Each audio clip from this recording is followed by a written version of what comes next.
وجيش الدفاع الإسرائيلي أنا وإخوتي.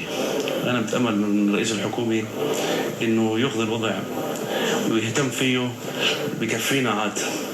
بتأمل إنه أبوي يكون آخر واحد. شكرا. واحنا من هون بنقول منير كوني جليل لرئاسة الحكومة، لرئيس الحكومة، للسيد نتنياهو وللسيد بن كفير مدير الشرطة والأمن الداخلي، لمدير العام الشرطة، كفى اعملوا المستحيل لإيقاف سكب الدماء في الوسط العربي والدرز بشكل عام واليهودي كمان.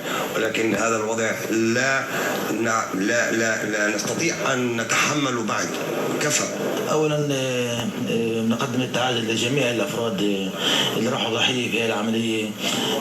احنا يعني نتاسف، هذا شيء لا يليق في مجتمعنا بالمره، ولا في عاداتنا ولا في تقاليدنا، ولا ان اي صله في هذا التصرف المنبوذ. يعني للاسف الشديد بتصير الاشياء اللي منكره على جميع الاطياف.